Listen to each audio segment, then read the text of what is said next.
नमस्कार दोस्तों, लोकतंत्र अभियान में फिर एक बार आप सभी का स्वागत और फिर एक नए विषय के साथ। अभी एक आप लोग देख रहे होंगे, इस समय न्यूज़ चल रहा है और बड़ी ज़बरदस्त मीडिया में चर्चा है कि पाकिस्तान की आर्थिक बदहाली पे। तो पाकिस्तान की आर्थिक बदहाली क्यों हुई, यह एक अलग विषय है, लेकिन हम लोग ज़रा अपनी आर्थिक स्थितियों की भी समीक्षा करते रहें। हमें सिर्फ इस बात से खुश हो जाने की कोई ज़रूरत नहीं है कि पाकिस्तान में बदहाली चल रही है, पाकिस्तान बर्बाद हो जाएगा, श्रीलंका कंगाली के कगार पे पहुंच गया। ये तो उनकी स्थिति है, लेकिन उसकी समीक्षा जो हमारी स्थिति है उस पे भी होनी चाहिए। और मैं एक डेटा देख रहा था कि हमारे यहाँ अभी ऐसी स्थिति है और लगभग क्रमानुगत यह विषय करीबन 20-25 सालों से ऐसा डेटा हो रहा है कि भारत में 10% लोगों के पास 77% संपत्ति है। अब आप सोचिए कि जब 10% लोग 77% की संपत्ति को लेंगे तो बाकी जो बचे 90% लोग हैं वो अपनी बची हुई लगभग कुछ 22-23% की संपत्ति में इतनी बड़ी आबादी गुजर बसर करेगी। और जब इतनी आर्थिक विषमता और असमानता होगी तो वह देश कैसे संपन्न माना जाएगा? क्या कुछ अरबपतियों के ज़्यादा हो जाने से हमारी आर्थिक स्थिति संपन्न हो जाती है? आप ज़रा सोचिए इस विषय को। और इसके कुछ कारण हैं। कुछ कारण इसके इस प्रकार से हैं कि कुछ तो ऐसी स्थिति है कि कुछ परंपरागत तरीके से हैं कि कुछ पूर्व के धनी रहे हैं, कुछ व्यापारी वांशिक तौर पर या पारंपरिक तौर पर संपत्तियां उनके हस्तांतरण में उनके हाथ आई। लेकिन कुछ लोग ऐसे अरबपति बने जो कि किसी तरीके से अपनी व्यापार को सरकारों के साथ सम्मिलित करके या सरकारी रसूख का फ़ायदा उठा करके उन्होंने अपने व्यापार को बढ़ाया।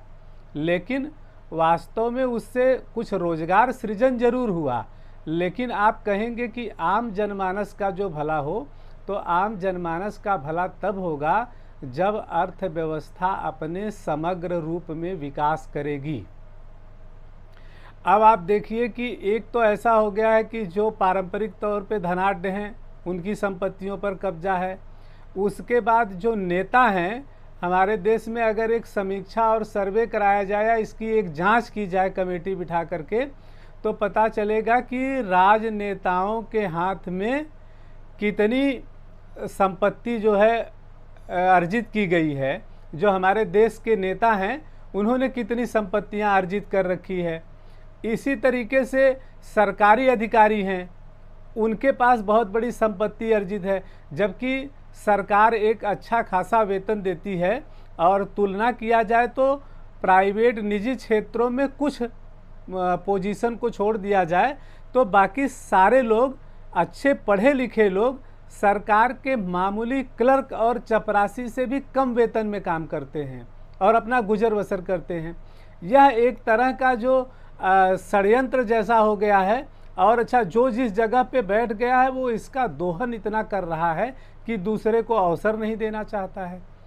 तीसरा अवसर, जो हमारी छोटी छोटी ज़रूरत की चीज़ें थी, जो गृह कार्य की जो ज़रूरतें थी, हमारे गृहस्थी को हाउस होल्ड प्रोडक्ट कहते हैं, छोटी छोटी चीज़ें जो हमारे समाज में छोटे छोटे व्यापारियों के द्वारा इसका विनिमय होता था और उससे उनके रोजगार सृजन होते थे, उनकी आमदनी होती थी।